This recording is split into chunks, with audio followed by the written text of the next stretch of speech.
Whenever you are working on clearing the layers of a curse, there's a couple factors to take into consideration to tend. And you could just jot down curse, and then next to it, kind of, or branching off of it, you would say fragments. That's the very first piece that's sort of the most obvious with curses, is you're holding a fragment of the person that cursed you, meaning in a previous incarnation, you harmed them. And anytime we harm somebody, we take a fragment of their energy. So you would invite your higher self body, to higher self teams, to return those fragments back to them at the level of their higher self where they have the capacity to receive it, sending appropriate information. So we always want to tend the fragments. But then if you're like, nah, it didn't quite do it, then you want to say to yourself, do I have information for this person? And this person is just cursing me to try to get information that helps them in their evolution. We don't have to be attached or responsible. So you could send information. You could also return responsibility. So we're going to return fragments, send information, return responsibility. And then there's another one that I've never talked about before because I didn't see it until 4 a.m. this morning.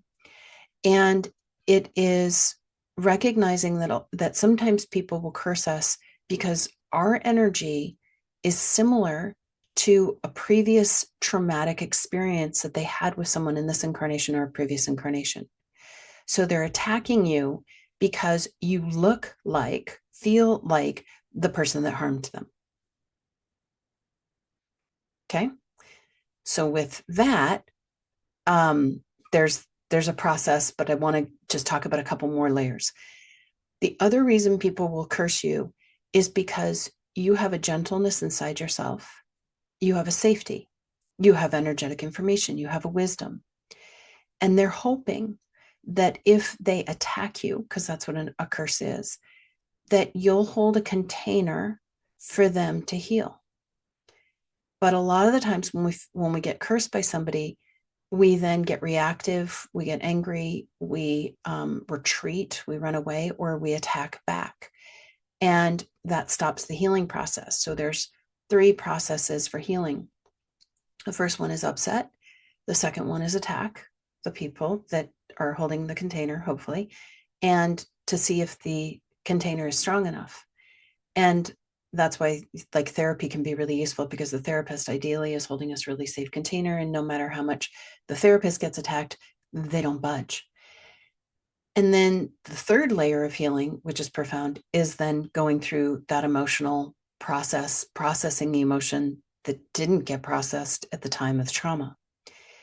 And so in our personal lives, with friends, with family, a lot of the times, or people that we know, they'll attack us and we'll get reactive, and that stops the second phase of healing. And so then we're just sitting with this wound that we took personally, has nothing to do with us. It has to do with their original wound.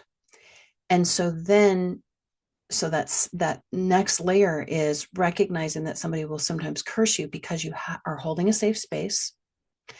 They're hoping you can hold the 3 stages of healing for them, and you don't. And so you just get stuck with their wound. So then you're feeling the trauma of their wound, and then they just keep cursing you because you're not helping them heal. And I'm not saying that's your job, but that's the cycle.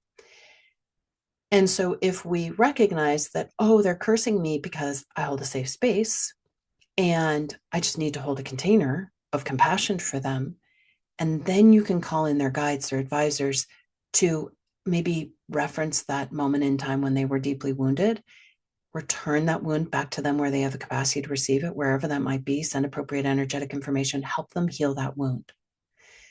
So curses, fragments, information, responsibility. You look like somebody that is similar to the trauma, the original trauma for them. And then you hold a safe container and you want to reference the wound, where it's coming from. So we're going to bring in, I think we've got the protocol. We did the protocol of the returning the fragments, the sending information, invite my higher self body to his higher self team, send appropriate energetic information where they have the capacity to receive it. Responsibility one, you know that one. again, inviting higher self, body, divas, higher self teams to return the responsibility. You could also retrieve responsibility potentially.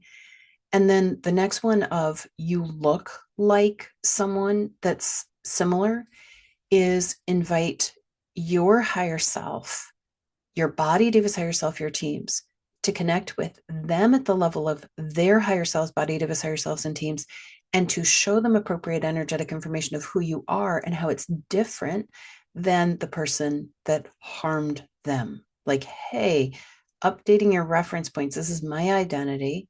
That wasn't me. Invite them at the level of their higher selves, body, divas, higher selves, and teams to sit and counsel with their guides and advisors to determine whoever that really was that created that trauma for them, probably a previous incarnation, maybe this one, and invite healing to happen for them to the degree that they choose in a higher realm.